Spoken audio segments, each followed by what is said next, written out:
In a world with entirely too many shows about cars, this is another pointless automotive podcast. Welcome back to another pointless automotive podcast, APA podcast. For those of you in the know, and you all are because you're here. Frank, how you doing this evening, man? I'm good. Yeah, I have no other adjectives Well, that's to good. add. That's great. I'm glad. Yes, big if true. I'm doing okay too. We're just happy to be back doing this. We did this out of love, clearly. I do it out of hate, but that's how I conquer life. Everybody's Hate like, casting. why haven't you died already? And I'm like, oh, you're fueling my will to live. Exactly. But seriously though, we both do this for fun. It's hard to put the huge monetary gains Certainly not for profit. behind us that we make on the side doing this. But no, we love this. We love that you guys are here for it. And today I think it's going to be a good one. I got this feeling. This is going to be a fun conversation, dude. Around these parts, we've been known to do automotive grudge matches where we take an OEM, pit it against another OEM, usually logically. Right? Like usually like they're rivals in the Allegedly, marketplace or whatever. Today, guys, this is going to be a fun one. And I know, and Frank mentioned this earlier, and I agree, we've been a little Suzuki heavy, but who gives a fuck? Suzuki's cool. So we're going to be Suzuki heavy again. One side of the fight card. The other side of the fight card is a Isuzu. Oh, has Joe Isuzu has he been hitting the weights? Has he been speed bagging, getting the heavy bag in? He's been Joe Isuzu. Who's He the would guy? tell us The trainer. He would tell us. Joe Isuzu would tell us he has not even been in a gym for 20 years because Joe Isuzu always told lies. But he's really secretly jacked as all fuck. Yeah, he's just absolutely. He's been cycling for like years. He's just absolutely jacked. Yeah. Juice to the gills. About to roid rage on some Suzuki. But anyway, the reason I thought this would be a good matchup, my man, is two kind of underrated, I guess, underappreciated Japanese brands that never got a strong foothold in the States. But they kind of competed. did, though. It's really so complex. It's so short-lived. It's so complex and so badge engineered, which we'll talk about. But honestly, they didn't have long lives here. I wish they both did. They did do some very good stuff while they were here, and we're talking about U.S. market only. So don't be coming at me with your new Suzuki Swift from 2023, come on. or your new Isuzu Shermer R Volume 3 spec, whatever. Yeah, all right. Right. Fine. So these are going to be fun, dude. And I always like to break these down in cool categories. So let's just stop. Let's stop fucking around, dude. And and find out. Sporty subcompacts. Man. Yeah, here's where we're going with this one, buddy. Impulse, Isuzu Impulse RS versus the Suzuki Swift GTI or later GT. Man. This is tough. I want to hear your thought process. I like you did not beat around the fucking bush. You just this is it. Full haymakers right off the dinner bell. More Rainies. Excellent. By the way, I've been drinking last week and this week. I picked up from Cellar Maker. This is Sound and Fury, and it's got nice. I thought it was going to be a Plymouth Fury, but it's a nondescript. I think it's supposed to be an Oldsmobile based on the grill, but we'll never know. Golly, it's a tough one. Here's where I'm at.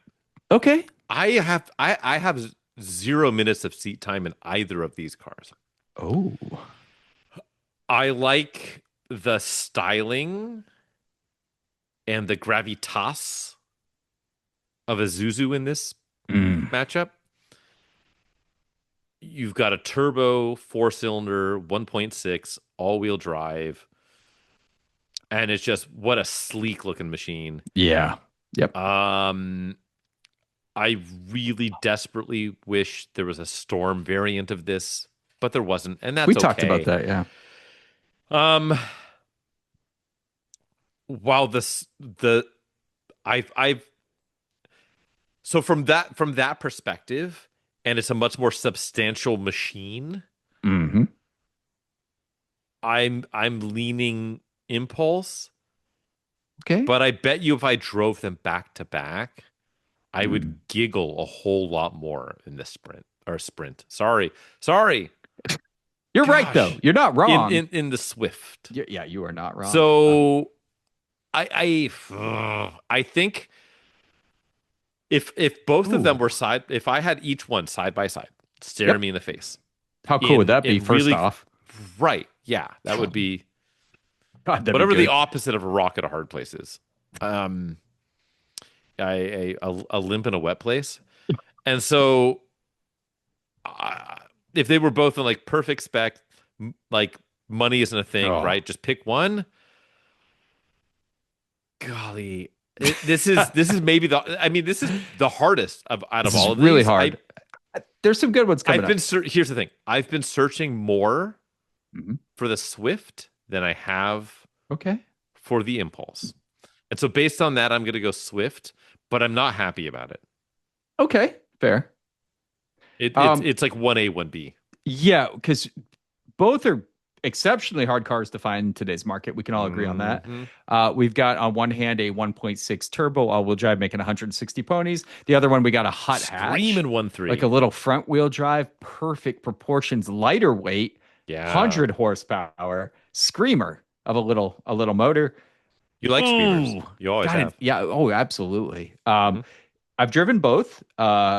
Have you? Yes. And famously, I think I've told the story multiple times. I know you've talked about the RS, the clapped rusty RS. And I drove a Swift GTI that was really rough too. Bad cluster, all that. Yeah, that was bad. But the Impulse RS, I think, is the car I'd pick out of this matchup just because I like that it's got a little bit of a rally heritage to it in a way.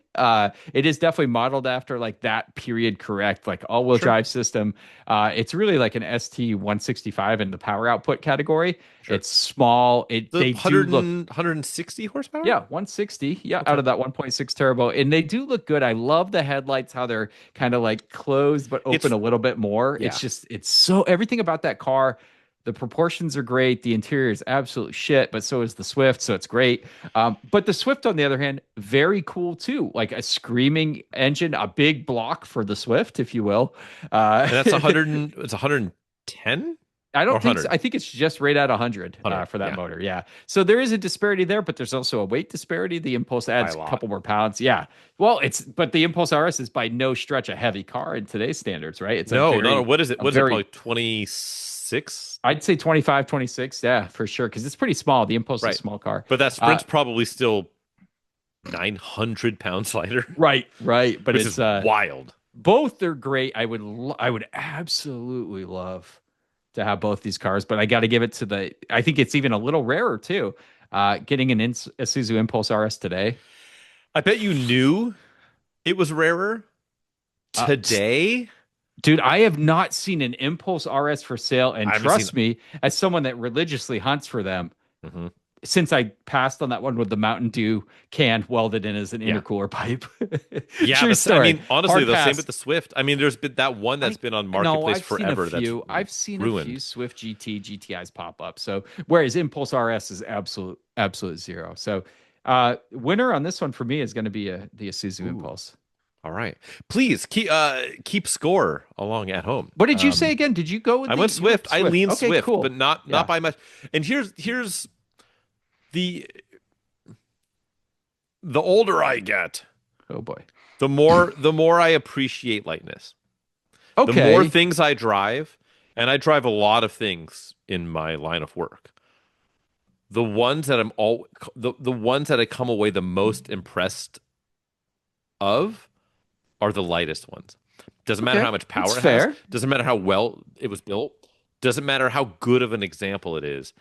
If it's really light, manual steering, skinny tires, and I get behind the wheel, like I was just today. I drove a one owner 1962 Alpha Spider.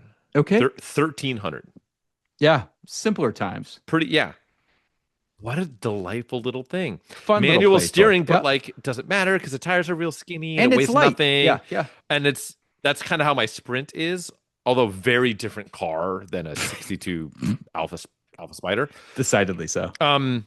But like I love my stupid little Sprint so much. And to think that like I can have the Swift version, which is a buzzier, more frantic thing with more power and a little bit more build quality, substantial mass to it. Yeah, and so I just maybe I've been Colin Chapman pilled, but like I don't know. That big Sigma energy light. Yeah, I'm getting lightweight mogged into wanting the Swift. I'm with you. I deep passionate thoughts about hot hatches. I've been like that for a while, but the Impulse RS is just it's a very cool thing. If you modified it like sticky tires, suspension, brakes, I think the Impulse RS would absolutely kill the driving rallies we go on. Could you imagine that thing? It would just the Swift would too though. The Swift would too, but God, the Impulse RS, the all-wheel drive, it's just made for that kind of stuff. So yeah, you can't lose, but it's a tough choice. I'm surprised we split the difference there. Cool. I got another fun one. Oh, it's an underserved segment. Convertible trucks. Oh, sure. Okay. Completely underserved. So in this case, tell me more, my friend. Let's go into amigo. A Isuzu Amigo versus Suzuki Sidekick. Frank, what do you got here? I'm glad you said Sidekick. Mm-hmm. And not Samurai. Yeah, too much of a delta in time between the two. Time and mass. Proportion. Yeah, there still is one. Let's be brutally honest. Between an Amigo and a Sidekick. No, there is. It's a big and I think that's part of the overarching Suzuki's theme here is this is you have like this is like Manny Pacquiao versus I don't want to say like Evander Holyfield or someone like a true heavyweight, but this is a manufacturer that in Suzuki that kind of leaned into like the compact, subcompact, lightweight end of the spectrum, where Isuzu had much more meat on the bone, right? Truck centric, if you will. Yeah, like they were a lot of V6s and just a lot of heft and full frame and Bud Light versus Bud Heavy. Okay, so Suzuki is Lotus, got it. Yeah, essentially. Incredible bumper sticker. Suzuki is Lotus. We don't. Okay, I fucking love it. Here's the thing: we don't have merch, but if and when we have merch, there's going to be a T-shirt that says Suzuki is Lotus. Can we do one of those Animorphs cover where the Suzuki symbol like morphs into the Lotus? Colin Chapman into I don't know who like the Suzuki equivalent is. Some Japanese man, I'm sure. Yeah. Into Japanese Colin Chapman. Oh man, that would not be good. That took a racist twist. Yeah, God damn it. God damn it. It's so inviting. It is. Is it? Yeah, dude. Man. So, man, sidekicks are so good. Dude, these are both again. I don't want to go Suzuki these matchups again, are so back good, to back. dude. These matchups. I think I have to go sidekick. Okay. The styling and the vibe is so much more period centric and iconic. The early Amigo is nice and boxy too, man. It is, but it doesn't. It says Amigo in the best font ever. No, I get it. In but teal. It doesn't. I think part of it is that there's not a Geo equivalent. True. Like Geo, we're big Geo honks here. Big Geo energy. Yeah. Exactly. God, should I have the Geo logo like on my headstone? I've only owned one Geo, so no. That's fair. Yeah. I think it's gosh, like the color palette was better. Mm-hmm. They're a little bit more boxy and a little bit more splash graphic-y. And there's the Geo variant. It's more emblematic of the time. Okay. Than the Amigo. I've never driven an Amigo. Dude, I have never driven an Amigo, but I spent years in one as a child because I've driven plenty of rodeos. Well, yeah, of course. My father was an infinite amount of shit boxes, and he owned a Trooper and an Amigo at one point. So I've gotten to be a passenger in both of those. I've owned my own Trooper, which was amazing. But yeah, obviously I have a Geo Tracker, like literally right now. I like what you said, and I think I agree. I think the Suzuki Sidekick. I hate what you said. I mean, I want to fight you on this hill, but honestly, I think it's Suzuki Sidekick because I think it is the cooler vehicle. The size is right. There's nothing else like it. The Amigo is kind of like a mid-sized 4x4 at the time with the roof chopped off. Still infinitely cool, right? But I think the Sidekick takes it on personality and just a cool overall vehicle. I love the name scheme here. Amigo and Sidekick. It's so it's like a buddy comedy. Yeah, exactly. It's like, here's the Reliant Robin. Like I'm trying to think of other like names for like the plucky Sidekick. Yeah. No, it's you can't go wrong though because they're both cool. The Amigos are super cool vehicles. My father had the refresh one where they kind of rounded it off a little bit, but I thought it looked cool because it was on bigger tires. It was the 4x4, and it looks like a budget Via Cross, which is a weird statement, but I stand by it because the Via Cross is kind of expensive for a clean one nowadays. Please tell me that's going to enter the arena, the Via Cross. Oh, it should. I actually didn't pick one for that yet.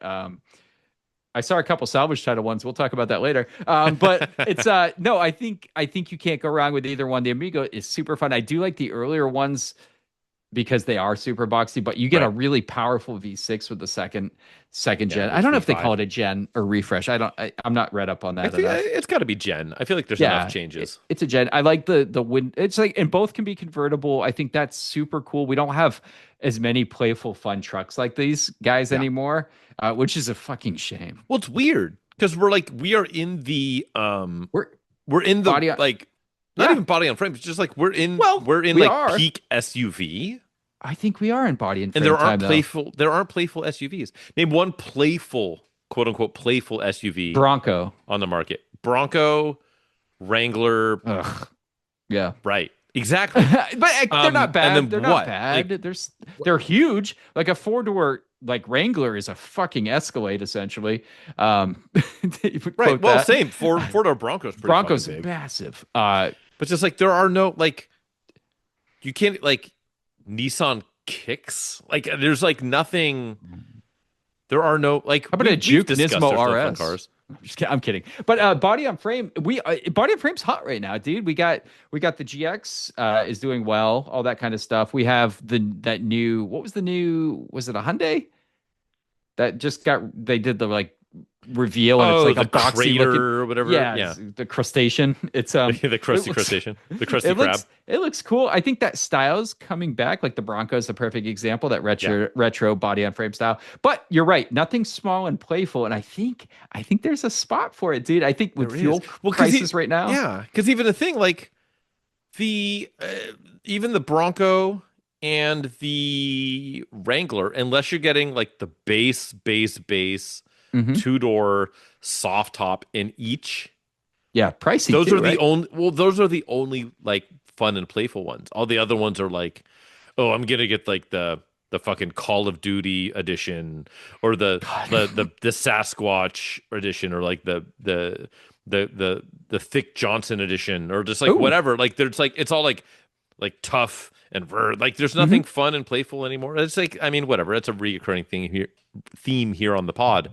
Right. But like we're in like peak SUV and there are no 2-door convertible RAV4s. That's fair. Or Amigos. I do think the Bronco Raptor fucking likes to fuck around and find out. I think that's a purpose-built fun truck. Fun. It's what, cool. $90,000? Absolutely prohibitively priced, but it's what like a cool truck. Hyper masculine. But it's so good. Show. It's like it's great. It's a great dick. It's a good looking dick. Dude. It's a glistening in the moonlight. It's like that buddy you have that always pulls his shit out at parties, but it's like not bad. No one's offended. It's like everybody stops. We bask in the glory of his Johnson, and then we continue. We carry on with our lives. It's a good looking dick, dude. The Bronco Raptor. That should be that's another more merch coming to you. It's a good looking dick. Just a picture of a Bronco Raptor. It's a good looking dick. Honestly, though, we're on a roll here, dude. Tonight. It would have to be a flesh tone. Oh, dude, Bronco. And then we do like, and we would print like 25. We would do like a run of like 250 t-shirts. Oh, and sign them. 25. Every 25 is like a different flesh tone, right? Oh, so from like fair, pale, like semi-translucent, like you can see like the spider veins. I feel targeted. Dick, all the way to like BBC, like heavily melanated, and everything in between. I like this. Okay, great. I don't, but here we are. Topic. Yeah, agreed. I think we all agreed too. Like, there's no mini trucks. There's nothing to engage in. Sure, slate, but whatever, dude. God, what if you can get a drop top slate, like roof off? I know they do like they have like the back like thing that like you can do like a semi whatever. But no, I want cheap fun shit, and we're in the peak of SUV, but we're not in the peak of SUV. We're in the perceived peak of SUV, but we're in like tall people mover peak. Right. And I know for safety reasons, we'll probably never see a sidekick sized vehicle again. Like, I was looking at the tracker the other night, but we were looking at the tracker. I'm like, they will never fucking make this again. But like here's the thing, like a lot of the concept of you have let's say you have the current Mini, which is the current Mini. Not as many as it used to be. Sure. Not as many, but forgettable. But if that was like SUV, it's still way bigger than a tracker. By weight, it is, but by dimensionally, dimensionally, yeah, absolutely. It might be. Absolutely. Look at the wheelbase of a new Mini. I guarantee it's like a 2 foot difference. I'm gonna look it up. Okay, but what I'm saying is like I got at least a foot. Let's be honest. There's at least a foot of wheelbase. I wish I had looking at the smallest one. Look at the Mini Cooper. You need a Bronco Raptor 26. Yeah, exactly. Wheelbase. I feel like if I got a Bronco Raptor, I would just fucking never follow road patterns. 98.2 for the who? The current Mini. Okay, and look at the 98.2. The first gen tracker. 1994-ish. Yes. Tracker wheelbase. Thinking. Oh, 86.6. So yeah, that's and a genuine, a straight proper foot. Yeah. There we go. I can eyeball a wheelbase from 5 miles out, bro. Exactly. That's a nice looking wheelbase, bro. Now put it away. Yeah. But yeah, my thought is in the 90s there were a lot of the clutching of the pearls about SUVs and flipping over and this and that. But I think with like current safety nanny tech, like you can nanny tech the shit out of a car or a truck, a small thing and make it work in today. The only problem is that like the other cars and trucks around it are like a 7,800 pound GMC 2500 or a Lucid Gravity, which has its own gravity or whatever. Like stuff is heavy and big now. I don't know. I'm Bronco Raptor-ish. But I agree. So who did you pick? You picked Suzuki. We agreed. Yeah. Sidekick. Yeah. Takes Sidekick. that one. We're doing it. Good one. Okay, here's a fun category. Oh boy, what do we got? Best rebadging effort. Both these companies. So both of these companies, famous SLX for getting I love that one. For getting rebadged. I'm gonna say some things. I picked some standouts to help the conversation. Trooper from Isuzu, Acura SLX. Yeah. We have the Rodeo, Honda Passport. Okay. We have the Impulse, Geostorm. There's a theme. Now we'll go to Suzuki. We had the Swift becoming a Geo Metro. We had the Equator, which yes, fucking great. Yes, did you see the comment on our video on YouTube? Yeah, big Equator fans. Where the guy was like, I just saw an Equator and I like literally stopped and I'm like, that is so cool. Oh my God. Is that a fucking Equator, which is a Nissan Frontier, spoiler. Yeah. And the sidekick is the Geo Tracker. It's got this, and they got to look after the SMOD. Yeah, they absolutely should. Right. So I left some off there. There's obviously more. Who did the best? Who had the highest quality, most impactful rebadging? Would you say? Would it be Isuzu or Suzuki? So those are two different questions. I don't know. I think most impactful is different than best quality. Ooh, I don't. Maybe because not. I think out of all of this, the most impactful is the Geo Metro. Okay. I think the most impactful badge engineer job here out of all of this, impactful, is the Geo Metro, which is a Suzuki product. Okay. Certainly, the Geo Metro deserves 0 stars in the quality product, which is that's being somewhat unfair. Yeah. Because it's like, for what it is and what it was a very well made shitbox. Those XFI model owners, yes, like they're praising the high gas prices right now, right. And saying, but you're not going to point at that and be like, wow, this is like an all world quality product. I would say Isuzu in something like the SLX is a much higher quality product, but far less impactful. Ooh. I counterpoint to that. Honda's first truck, their first SUV, the Passport, the Rodeo, the Isuzu Rodeo, Acura, their first truck. Yeah. Their first SUV. Yes. The Trooper. I would argue that we've heard of Honda and Acura. Sure. We know of them, but their first offerings for these trucks, both Isuzu products, also for sale at the exact same time with Isuzu badges, mind you. And still, both of those have soldiered on for a very long time. The Passport's still around. So I would say that's a pretty big impact. I 100% agree on quality. I think both of those trucks are fucking standouts when it comes to like reliability and overall truck success. Yeah. Yeah, the Passport's a good product. I mean, it's a pretty thinly veiled rodeo. Like it was a badge. It was literally a badge it's like slap. Tail lamps, grill, slightly different grill, yeah.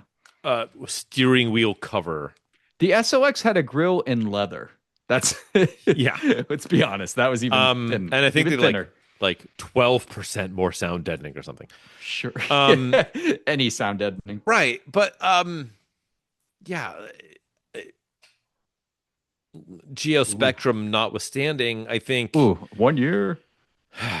I think I'm trying to figure this out because Who did it best? Best is so relative. I think I'm gonna say Suzuki simply because the Geo Metro, in my opinion, was and is a more impactful thing on the marketplace. Okay. And in the orals and anals of time. The ass to mouth of time, yep. Yeah. But of course. Sorry to make it academic there. To be clear. No, so like I think it has more gravitas in this, like the Passport. Well, here's the thing. You're talking about the Passport. You know, the Honda Passport, it was their first SUV, and the Passport name, it carried over, and now they have the current SUV called the Passport. My God. That was not the first standard bearer of the Passport. You know what the first standard bearer of the Passport was? This. My 1980 Honda C70 Passport right here. This was the original Honda Passport. And so, like, it's a recycled name. The name has no whatever. Hey, they did better than Prelude did for Honda. Boom, boom. Right, exactly. Although Yeah, you know what the original Honda Odyssey? It was a quad. It was like a quad with a cage. Yeah, the Honda Odyssey. It was like 1981 Honda Odyssey or whatever it was. And then they recycled it for the minivan. By the way, you did not mention the Suzuki or the Isuzu Oasis, which is the reverse badge engineer. So there's quite a few I left out. Yeah. I tried to hit the success ones. On this one, I did give it to Suzuki. I'm going Isuzu on this because I do think the impact, I don't think Honda nor Acura by default would have had any offerings in the four-wheel drive truck segment for a while. Sure. And I think there wasn't anything for a long time afterwards either, right? Because they did the Ridgeline, which was still unibody, right? It was unibody. Honda has never had an in-house body on frame vehicle. Period. Isn't that wild? Except for the Passport, which was a huge sales success for them too. The SLX, not as much. They didn't make as many. And I think it was like, again, so thinly veiled that even at the time, sans internet users. It's tough when you're going up market. And you're like, oh, here's our premium offering. And it's like $3,200 more than this, like, whatever. You can get a Trooper with leather in the second limited. Gen. Yeah. Yeah. But I actually want to say that I do want an Acura SLX so hard, dude. That's on my list. Yeah. And I would not kick a old Passport out of bed. I kind of like how they look. They're very unique. Great size, great form factor for an off-roader. Honestly, and I looked really hard at these. Storm. We did not talk about Storm. Yeah. And Storm it's on there. I put that as you did. No, you mentioned it, but like we didn't have any discourse about it. And it's cool freaking car. Gosh. GSI, again, like baby. the bright, like the just the optimism of the era came through in that car. And it could only exist like design wise 90s, like the way that car looks. Yeah, I'll give it to a Isuzu on that one. Fair. Best badge engineering. Fair. Let's see what you got, bro? I kind of didn't get a category for this one. I picked just overall like cool vehicles. And I'll show you some of the brand wins, if you will, whether they're cool or just successful. I think Isuzu, you can't mention the Isuzu brand without, like we already said, Trooper and Rodeos.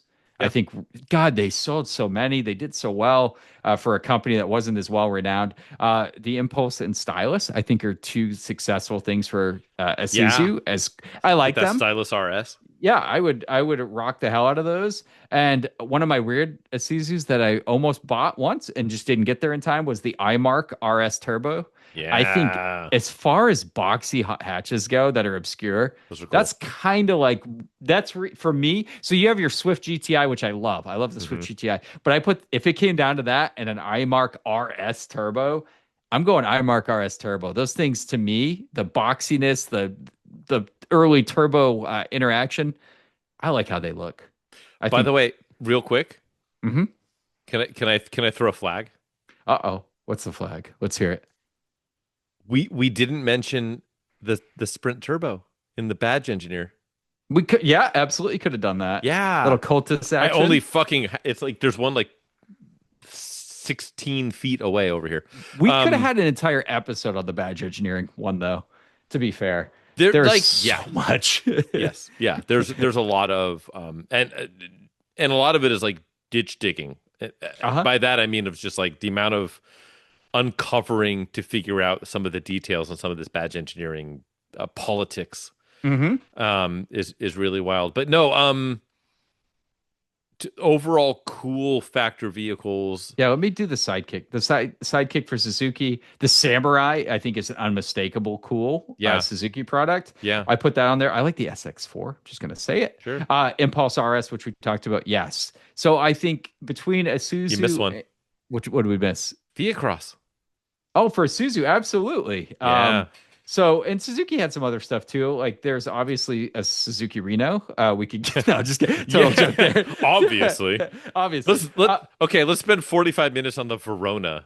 Oh, God, dude. But seriously, though, Isuzu, Suzuki, cool and impactful and reliable and just overall good vehicles. Who had it best, Isuzu or Suzuki? This is golly. This is like tough because I think... Who had the better library?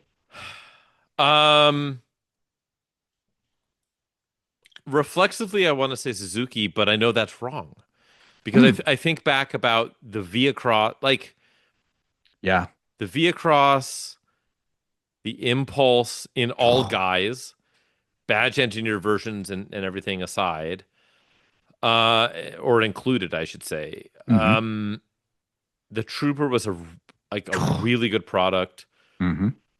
The Rodeo was a competent product, and I mean that positively. Yeah.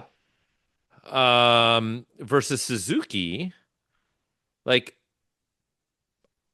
I love a tractor sidekick. Those are really cool. Samurais, unmistakably I love Samurais cool. are great. Yep. I love the Swift, Metro, all of that. But then you go back to Isuzu, and you've got the Impulse, and you've got the Storm, the iMark. You can get an iMark diesel. Yeah, sure. Which is fun. We haven't even talked about the pickup trucks that Isuzu put out there between the Hombre, if you will, the Hombre, and the was it the Pup? Yep. The P up. I think body of work / celebrate the entire collection. Celebrate the entire collection and a level of coolness. I think as much as I cherry picked a lot of Suzuki earlier, I think it's got to go Isuzu.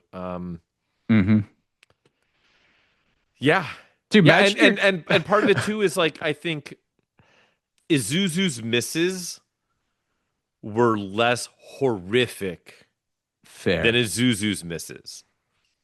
And I don't mean misses as in like somehow like Joe Isuzu's had a wife. Yeah, or his mistress. Yeah. I mean like swinging a full whiffa. Okay. Yeah. All right. I'm with you on that. I actually thought Isuzu won overall. Yeah, that's what I'm saying.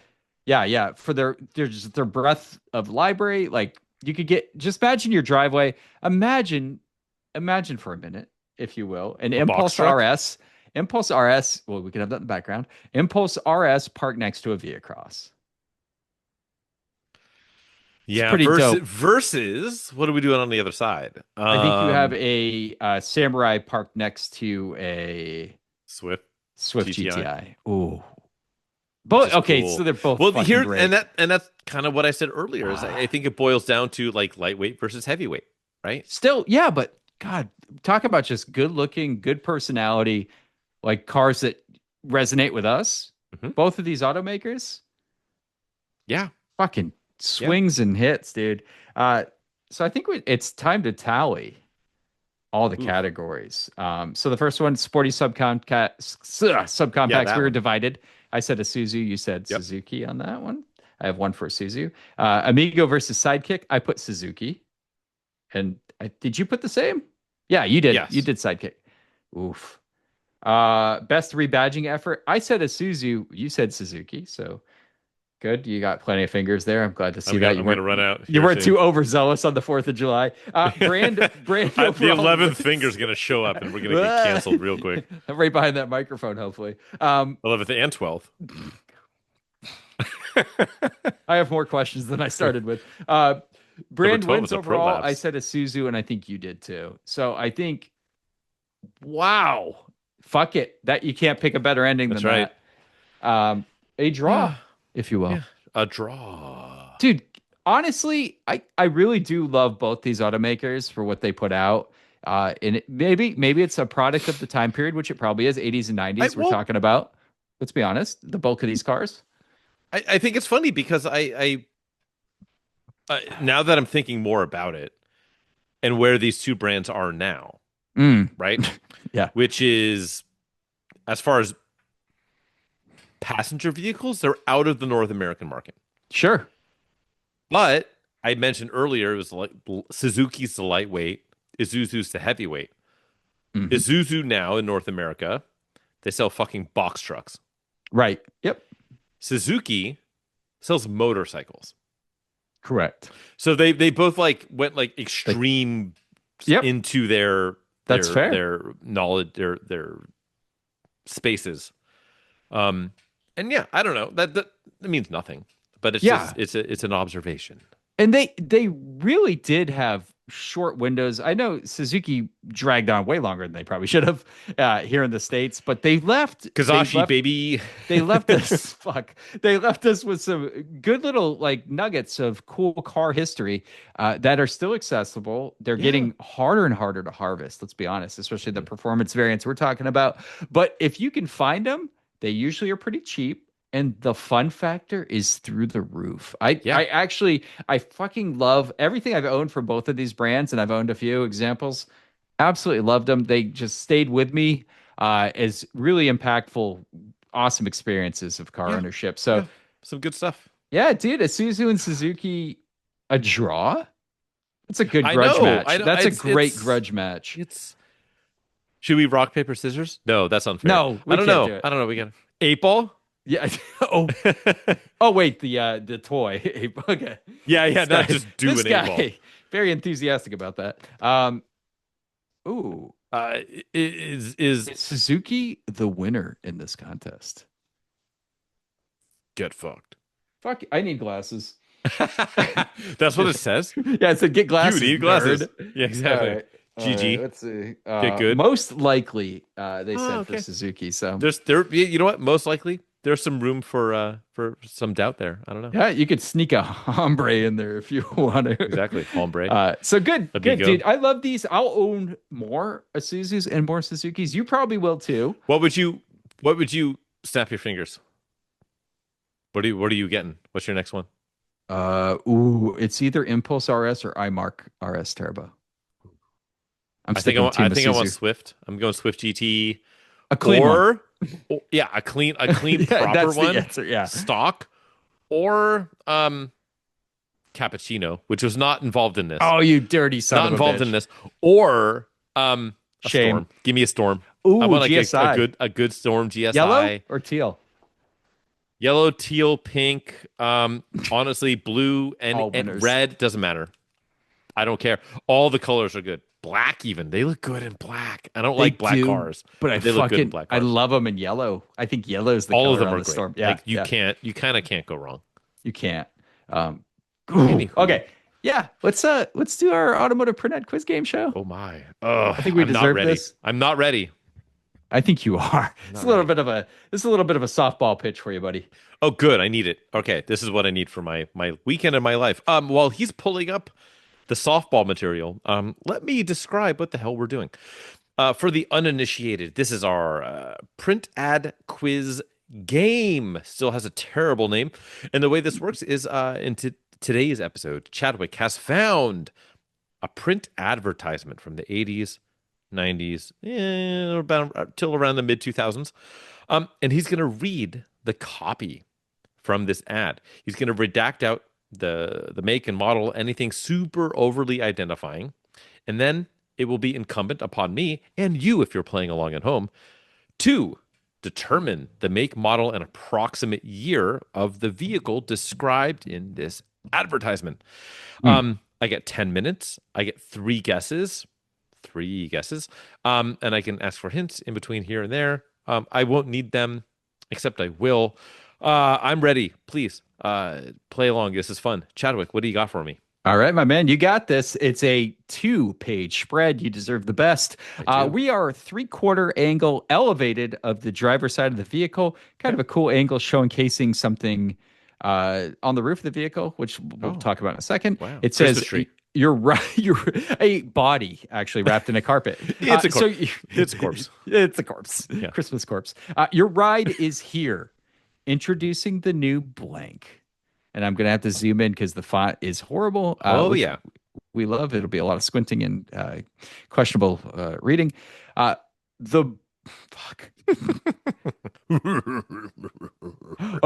blank wasn't invented in the pristine confines of the design studio. It was born on muddy trailheads, remote beaches, and icy mountain passes. Places where people who do their stuff. I love the simplistic. It's really good. I love this. Cool. What we also discovered at these locales were piles of duct tape bungee cords, human excrement, and all manner of makeshift devices these people were using to better equip vehicles that were ill-equipped. That writing I don't like. To meet all their of this demands. I don't like, but carry on.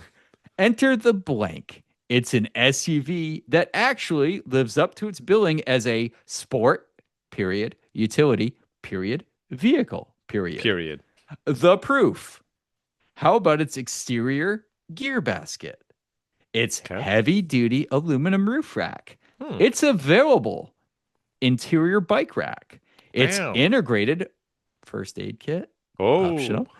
Even it's available water-resistant seat covers. Wow. Not to mention shift on the fly, 4-wheel drive, and a torque-rich V6 that can tow torque-rich, if you will. Wow. That's quite. Hi, my name is Torque. Torque-rich. 5,000 lbs. The new blank is here. Hellions of the world, rejoice. Ooh, Hellions? Hellions, dude. This is controversial. Wow. Frank, you got 10 seconds to tell me what vehicle we're talking about today, my man. I'm going to say this is a post facelift. So I'm going to say 2002 Nissan Xterra SE. I'm trying to remember if the supercharged one was the one with 5,000 pounds. I'm going to say, just SE. I'm going to give it to you. This is the original. Oh, okay. So 2000. Square headlight deal. Yeah. Yeah. Oh, look at that. Look at the font. That's so, dude, that is so 2000. It's so good. It's so much like, I don't know, attitude and. Yeah, exactly. The word attitude should be written somewhere, dude. There. I'm going to say something right now, and it's not just because we're newly anointed Xterra converts. As Xterra boys. We are Xterra boys now. This truck really did come out at a time when we're getting away from off-roady, like purpose-built, kind of utility-focused trucks and making softer SUVs, if you will. And the Xterra was like, absolutely, dude. I mean, it's funny. You compared to now, which it's only you think SUVs. It's like not, but in period, I think you're right.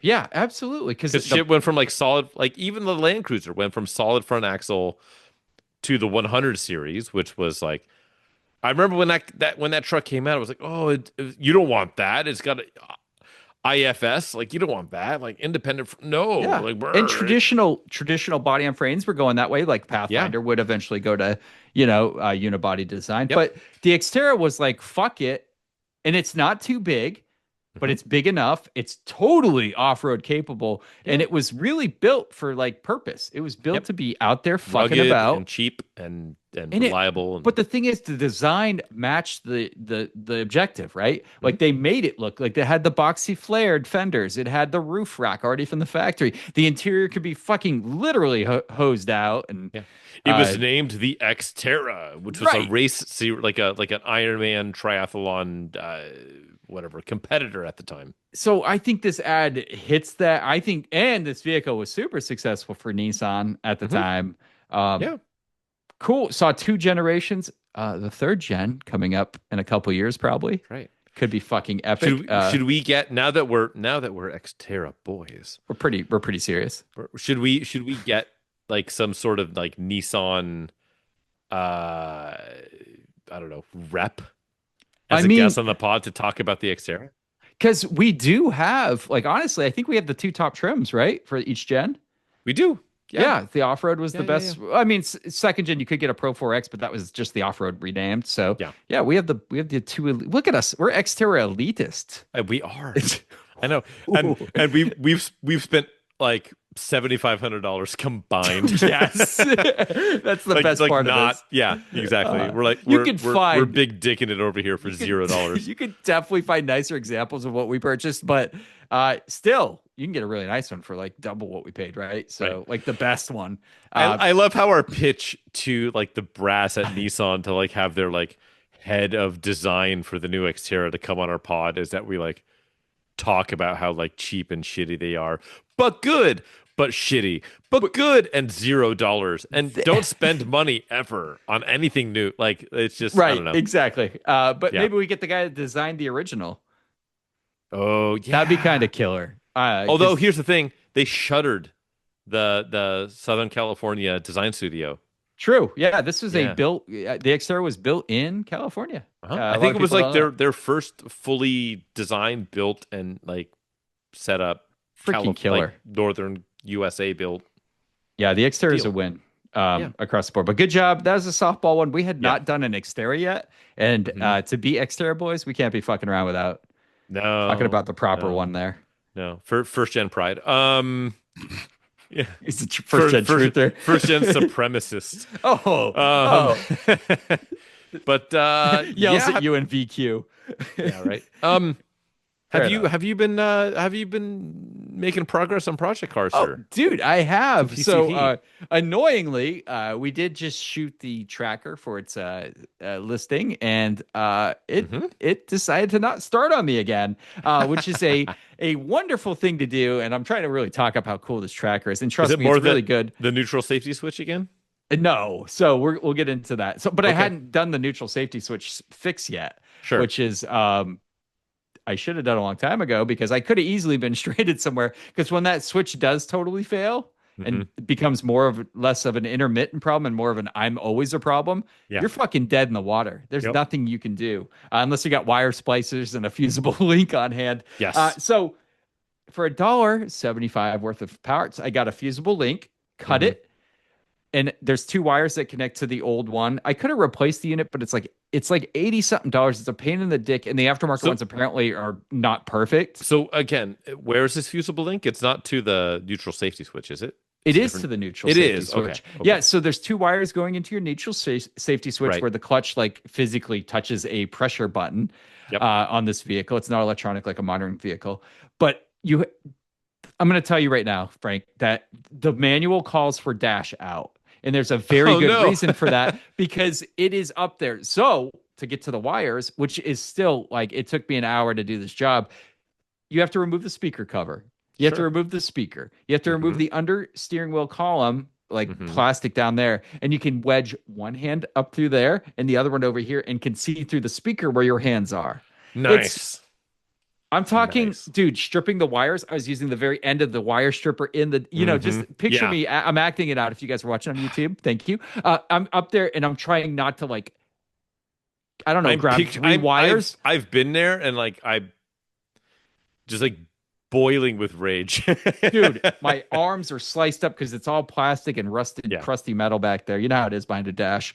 And I'm trying not to strip 5 other important wires that would fucking boat anchor the car. Yep.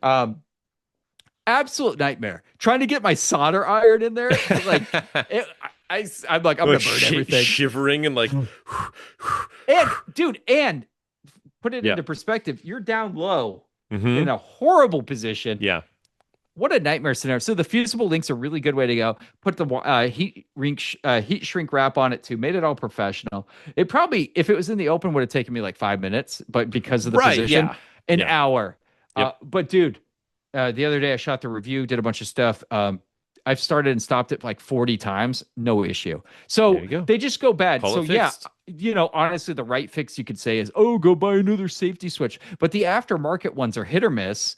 Some people report those not working. And the last thing you want to do is have a failing new part after doing that dash out job. To replace the switch, there's no way I could have gotten it without pulling a lot of shit down. So I'm happy. It's I mean, there's people that will, not that somebody's taking your specific tracker deep off-road, but that's a mod that people do off-road. It's neutral safety switch delete. So if you get yourself in a pickle, you can bump out. You can bump stop your way out. Yep. And it's not going to leave you stranded ever again, because now it's just a direct turn and start kind of thing. So huge fix. That was a pain in the ass when that started happening, and it started increasing in frequency, which means the switch was going to totally fail. And like I said, you'd be dead. There's nothing. Those are one of those, literally dead. Yeah, when your car breaks down, there's a couple things you can do. Sometimes, usually, there's something you can do to fix it. There's no way you're resolving that issue without some kind of crazy improvised device. I mean, you could cut the wires and put them together, but it might be risky. I don't know. But anyway, that was my PCP. The tracker can start and stop perfectly. Okay, boy, what have I done? Okay, so two things. First off, if you're paying attention, I famously have not been on the rally yet. So I have no new we're curtain. Yeah. We're going behind the curtain. I talked last week, and last week your time, my time an hour and a half ago, about that was very taking the Barracuda on the GWA rally. That has not happened yet. Yeah. Other things have happened. I will report on that when it goes, or I won't because I will be dead on the side of the road. In lieu of my demise, I do have other things I've worked on this week. Two things. The focus behind me. I'm still trying to figure out the one goddamn bolt. Dude. So I found somebody. I found multiple people selling valve covers with all the bolts intact on eBay. Or some of the bolts intact. Like some of them are there, some of them are not. Okay. I messaged a bunch of them. One guy replied and was like, yeah, cool. I'll sell you one bolt, $20 shipped. Sick. He's like, all right, cool. Yeah, give me like a day to make like a custom listing and I'll send you a link and you just buy it. Like, cool. Hell yes. Let me know when you have it. That was 1 week ago. Cricket sense. I'm like, I could get 40 desperately want this thing out of my garage. I might just end up spending like $110 and get a whole fucking valve cover, steal one bolt off of eBay, and then just put it back. Like, it's so frustrating. You could easily get your money I'll get back, you. Though. I know but it's gonna take 3 years. Lots of transactions and stuff. Yeah. So, we'll see on that front. The other front is okay. Do you remember right after I put all the brand new set of 4 Pilot Sport All Seasons on my daily, the CT208? The CT, yeah. And I was like, man, like I got the new set of tires. They're way stickier. They're great. Oh, your bad fuel economy. I was like, dude, I feel like I've lost like almost 10%. Like I've dropped like 3-ish miles a gallon. Okay. I went from like 41 to like 38. That is a lot more than 10%, my friend. No, I mean 10% of 40 would be 4 miles a gallon. What'd you go to 38 from? Oh, you weren't at like 44. I was like 41, and I'm at like 38 and a half. Sorry, my CT was like 44, so my bad, dude. I drive like a normal human being. Oh, I don't. So, I think I figured it out. Because I was like, there's no way just the tires air them up, dude. Are making this. No, go. I didn't crank them up. I just it's like 50% user error. Okay. The entire time I've had this car, I've always had it in eco. Oh, I never use that. What? Use normal is the best fuel economy. It's been proven on that platform. 100%. I've averaged 44 miles per gallon on both my CTs, always in normal. Here's the thing, though. I was driving around. I was like, why am I like 38 and a half? And I realized when they like reset the tire pressure monitors and all that shit, because I always kept it in eco, that they just like whatever, like I don't know if the battery disconnected or whatever, it was now in normal. Oh. And I was getting like 38 and a half. And I was like, oh shit, this was like this past week. So I've now put it back to eco. And now I'm now at like almost 40. I'm like 41 and a half. My God. Should I have used eco and gotten like 48? I've only used normal and then sport if I need to accelerate. No, I never. Sport is stupid. I've never. Bullshit, dude. It is. I tested it quarter mile or 0 to 60 time. I pick up a run quarter miles in this car. You pick up a whole second, bro. I did not need it. Dude, a tachometer appears, Frank. A tachometer. I know. And you know where the red line is? Cool. You know what? Dead ass. This is how I realized it. I was driving this fucking car. Yeah. And you got whiplash. No. Yeah, exactly. I broke it. I broke my back. No, I was thinking, I was like, you know what? I feel like this car has like a stupid low red line. Mm-hmm. Like it doesn't have a red line, but yeah. Does I mean it kind of does. kind of. So I was like, well, like if I put it in a sport, it gives me a tack and I can see. So I put it in a sport and I look, and I was like, oh yeah, it's 5,500 RPM. Mm-hmm. Which is like for an economy car or whatever, but like for a 4-cylinder, that's low. Oh yeah, okay, yeah, it is low. Cool. And I put it back and I flipped it to normal. I was like, wait, I'm in normal. I'm never in normal. And then I flip it to eco, and the little eco, it just says eco mode, little green icon. I was like, I don't think that's been on. Eco mode, I tried it a couple times. I found it to be too anemic. Not that the car is anemic in general in power output. I always, dude, normal. I find 99% of the time, and I average 44 on both of my CTs. In eco for me, like I find that it's more aggressive in going into just like EV mode, where it's only running the just off of the fucking EV motor and battery, and also a little bit more aggressive in when it kicks the motor off when you're just coasting or like recharging. I think aggressive is definitely the most appropriate term to talk about. Yeah, a hybrid car kicking into electric. Yes. Fair enough. So I don't know. I should probably do some like internet deep diving and like get into the CT forums or whatever. But like, I don't. God, you're not ready for that, bro. No, but I've owned two of them for like a period of like 8 years, anecdotally, I switched it over to that and I've gotten all my mileage back. Dude, it's a placebo. I've gotten that like. I don't think it is, because I've been like trying, not like hyper miling trying, but just like trying, and now it's back. Dude, I had a quarter of a tank of gas when I went to sell mine, and it had 44.6, and that's mixed driving conditions, and that was normal. Oh no, my shit's mixed.